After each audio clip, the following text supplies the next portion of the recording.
Halo sahabat Pesona Indonesia.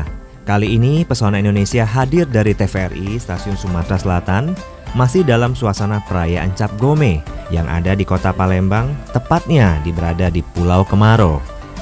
Pulau Kemaro merupakan sebuah delta kecil di Sungai Musi, terletak di sekitar 6 km dari Jembatan Ampera.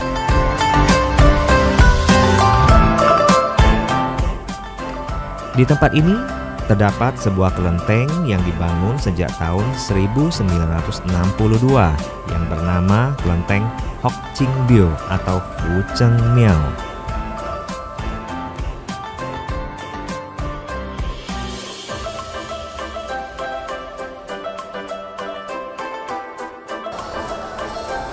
Di depan kelenteng terdapat makam Tan Bun An dan Siti Fatimah yang berdampingan.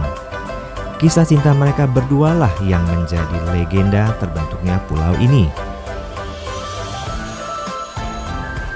Nah, sahabat pesona, di pulau inilah perayaan Cap Gome diselenggarakan. Cap Gome merupakan hari ke-15 dan terakhir dari masa perayaan Tahun Baru Imlek di seluruh dunia. Istilah ini berasal dari dialek Hokkien dan secara harafiah berarti hari ke-15 dari bulan purnama. Cap artinya 10, Go artinya 5, Me artinya malam. Ini berarti masa perayaan Tahun Baru Imlek berlangsung selama 15 hari. Rangkaian perayaan Cap Gome itu sendiri dimulai dari 1 malam sebelum Tahun Baru Imlek. Biasanya diadakan makan malam bersama keluarga. Makan malam pada malam Tahun Baru Imlek merupakan hal yang paling dinantikan dan momen berarti bagi keturunan Tionghoa dalam setiap pergantian tahun. Pada malam itu, setiap anggota keluarga berkumpul untuk makan malam bersama. Makan malam ini disebut dengan Tuan Yuan Fan. Ini merupakan makan malam terakhir di tahun berjalan.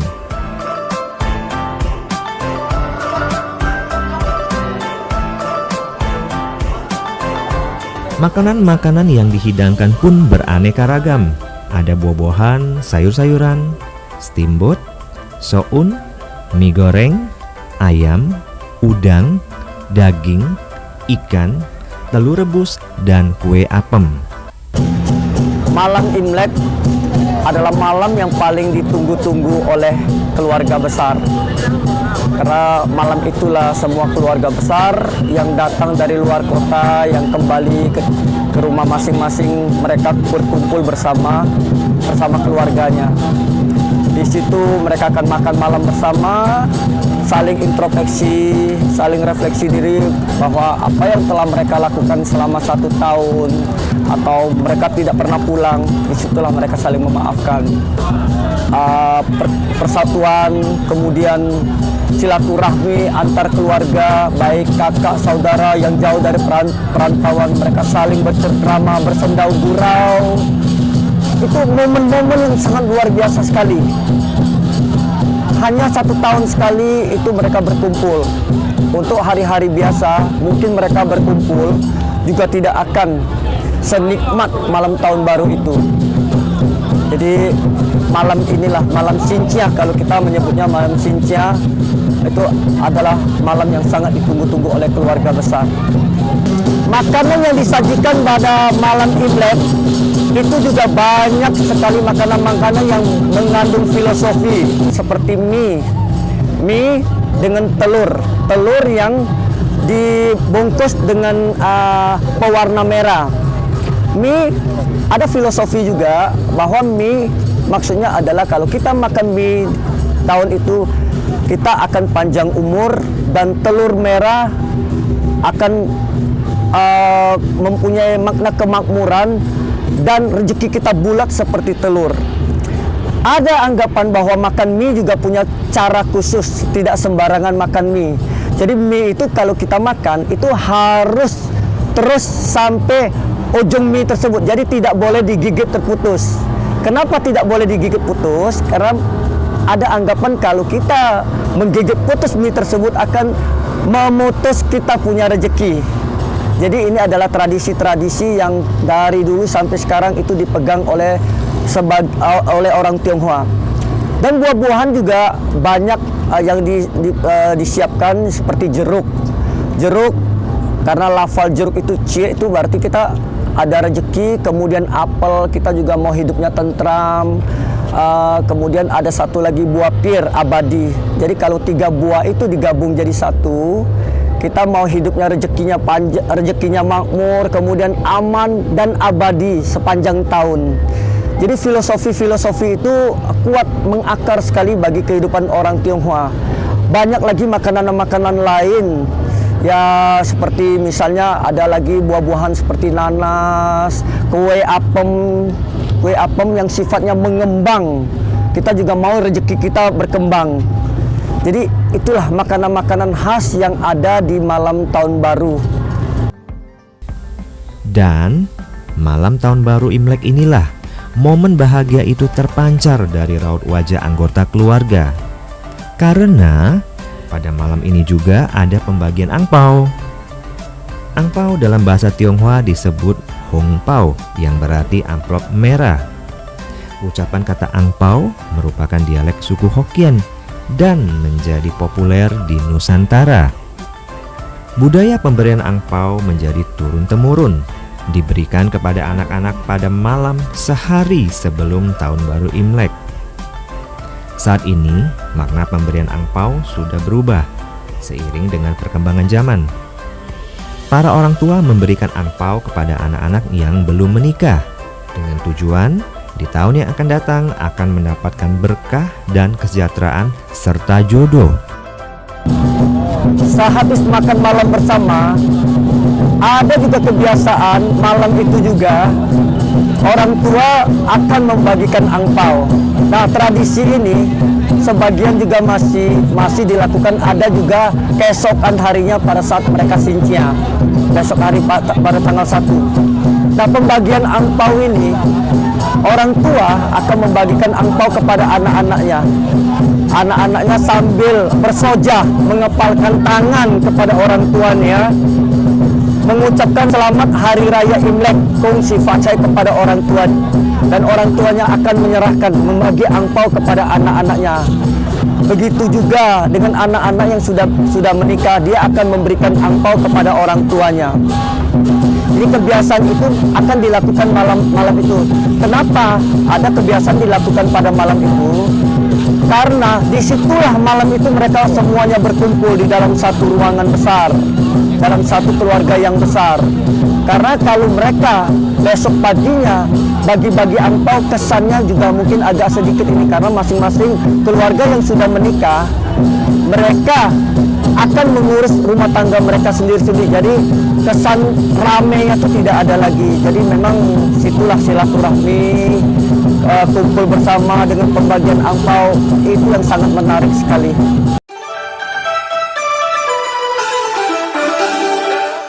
Setelah makan malam bersama keluarga, dilanjutkan dengan sembahyang di kelenteng yang ada di daerah 10 Ulu, tepatnya di kelenteng Chandranadi. Di kelenteng ini telah dipenuhi umat yang ingin melakukan sembahyang jelang tahun baru Imlek. Asap hyo atau dupa pun memenuhi seisi ruangan yang ada di dalam kelenteng Chandranadi ini. Dengan nuansa pakaian yang serba merah, umat yang bersembahyang khusyuk memanjatkan doa dan ucapan syukur kepada Yang Maha Kuasa.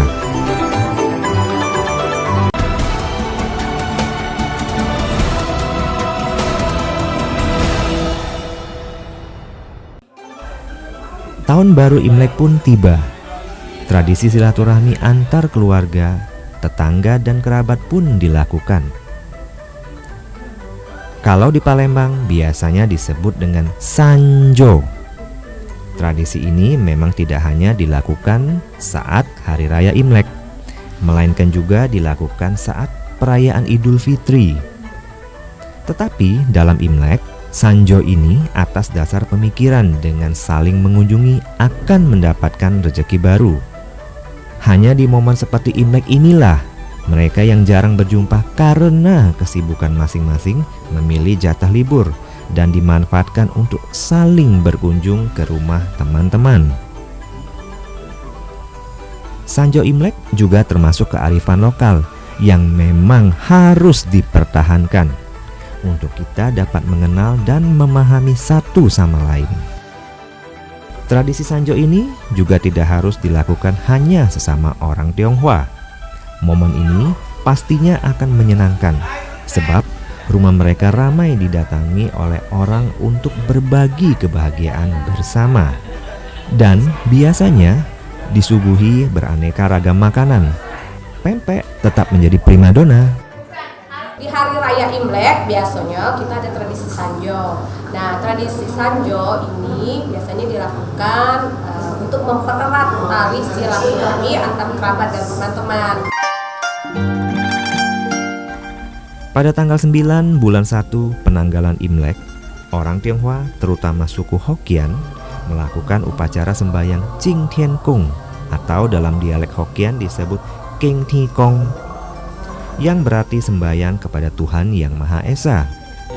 Di kalangan orang Tionghoa di Indonesia, sembahyang ini dikenal dengan sebutan sembahyang Tuhan yang dilakukan dengan penuh hikmat.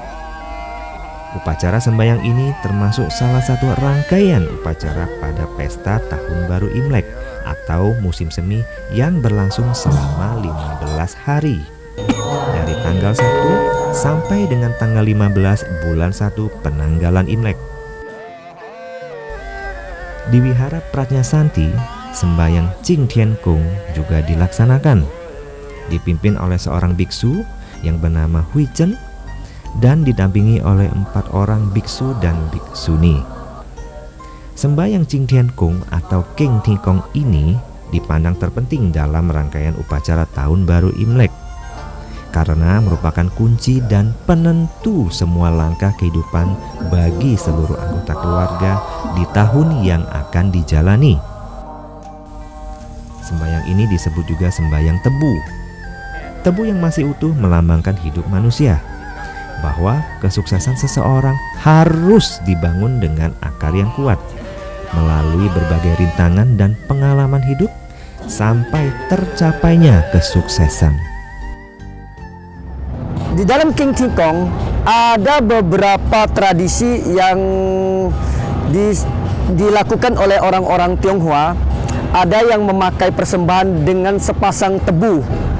Konon ceritanya kenapa mereka memakai persembahan sepasang tebu adalah pada saat itu dari Manchu, dari prajurit-prajurit Manchu itu dia menyerang satu provinsi Fujian yang satu-satunya belum mereka taklukkan.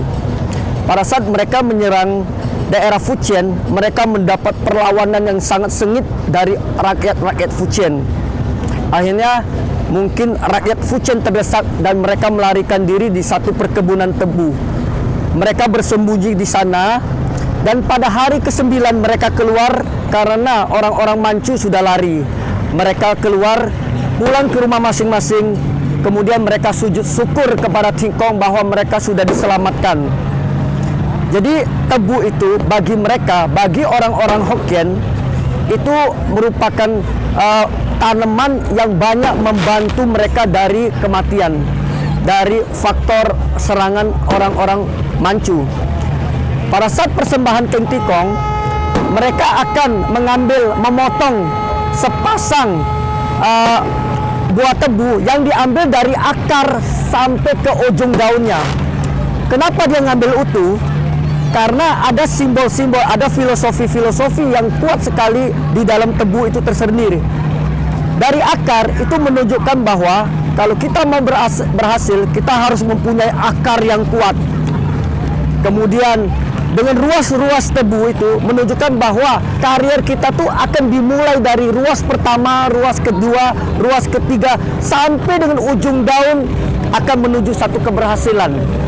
Kita juga lihat tebu, dia tidak akan menjulang tinggi kalau akarnya tidak mengikat kuat di dalam tanah. Setelah dia menguat di dalam tanah, dia akan melebar, akan berkembang biak ke samping dengan ruas-ruas yang lebih banyak.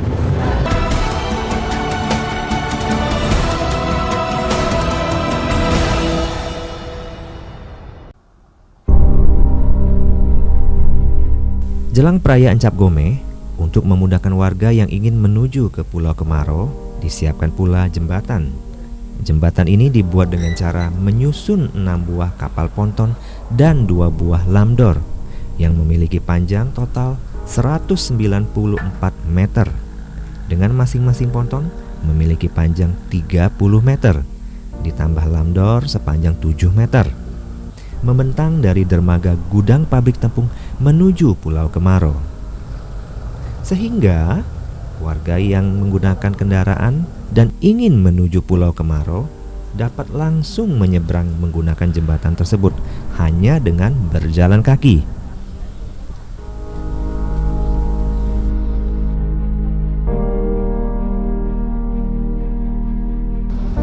Pada perayaan Cap Gomeh kali ini bertepatan pula pada proses sembahyang kepada Dewa Laut, di mana sembahyang kepada Dewa Laut ini biasanya diselenggarakan tiap 5 tahun sekali. Ritual sembahyang kepada Dewa Laut bertujuan untuk mengucap syukur dan memohon kepada Yang Maha Kuasa untuk melindungi aktivitas yang diselenggarakan di Pulau Kemaro, baik aktivitas di darat maupun di sungai, agar tidak terjadi hal-hal yang tidak diinginkan.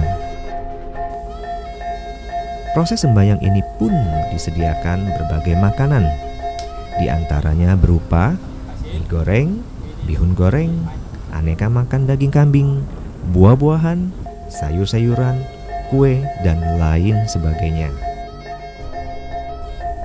Dipimpin oleh seorang rohaniwan Tridharma, makanan-makanan tadi pun dilarung ke Sungai Musi satu persatu. Ada tradisi tahunan 5 tahun sekali, di mana pada saat perayaan Cap Gomeh nanti, pada saat perayaan Cap Gomeh itu kita ada upacara ritual 5 tahunan. Panitia akan melakukan upacara sembahyang kepada Dewa Naga Laut. Dewa Naga Laut kita akan sembahyang di dermaga di Tongkang. Di Tongkang itu 5 tahun sekali. Tidak hanya jembatan kapal ponton yang disediakan untuk menuju Pulau Kemaro, kapal tongkang juga disiapkan panitia untuk mengangkut umat dan pengunjung. Perjalanan kapal tongkang ini dimulai dari kawasan 16 Ilir samping jembatan Ampera menuju Pulau Kemaro. Perjalanan ini cukup mengasihkan karena tongkang yang berjalan menyusuri Sungai Musi sambil menikmati semilir angin. Kapal tongkang pun melewati jembatan Musi 4 yang membentang dari atas Sungai Musi, dari hilir ke hulu. Di Cap Gomeh, perayaan Cap Gomeh, tongkang-tongkang yang datang dari 16 Ilir mengangkut penumpang itu kurang lebih 20 tongkang. Di mana satu tongkang itu bisa mengangkut kurang lebih 100 sampai 200 orang. Mulai dari jam 5 sore pada saat perayaan Cap Gomeh itu dimulai, jam 5 sore sampai besok sorenya.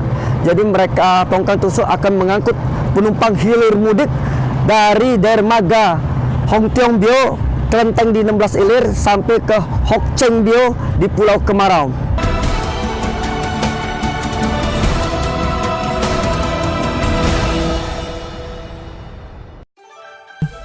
Perayaan Cap Gomeh atau dalam bahasa Tionghoa disebut dengan Yuan Xiaojie diadakan setiap bulan pertama hari ke-15 penanggalan Imlek. Cap Gomeh adalah puncak acara peringatan datangnya musim semi atau tahun baru Imlek. Perayaan Cap Gomeh tidak hanya diadakan di negeri Tiongkok, tetapi hampir di seluruh dunia. Dahulu orang menyebut kata Ye yang artinya malam dengan kata Xiao. Maka dari itu, untuk menyebut bulan purnama yang pertama di tahun baru disebut dengan Yuan Xiaojie. Secara resmi, perayaan Cap Gomeh sudah ada sejak zaman Han Wei, sekitar 1900 tahun yang lalu. Ketika Cap Gomeh, tanpa adanya barongsai dan liong, rasanya tidaklah komplit. Kata barongsai bukan berasal dari Tiongkok, tapi merupakan paduan dari kata barong yang merupakan bahasa Bali dan kata sai yang artinya singa dalam dialek Hokkien. Barongsai adalah simbol kebahagiaan, kegembiraan, dan kesejahteraan.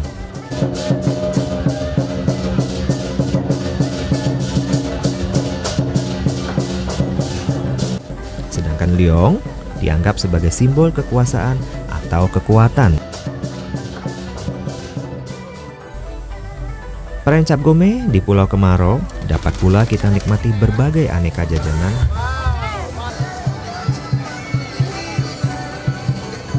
dan permainan anak.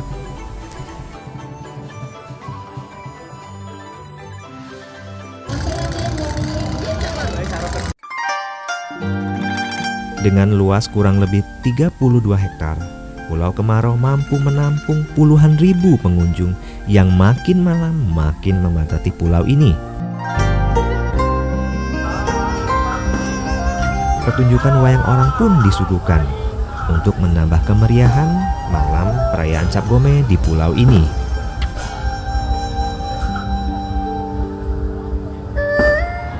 Pada kesempatan Cap Gome ini, saya juga berharap semoga persatuan dan kesatuan tetap kita pelihara dengan baik, hindarin konflik satu sama lain. Harapan kita semua, kita tetap bisa bersatu, saling menjaga, saling mengasuh, saling menghormatin. Toleransi satu sama lain harus kita tingkatkan setiap tahun. Karena dengan toleransi akan mempererat kita satu sama lain.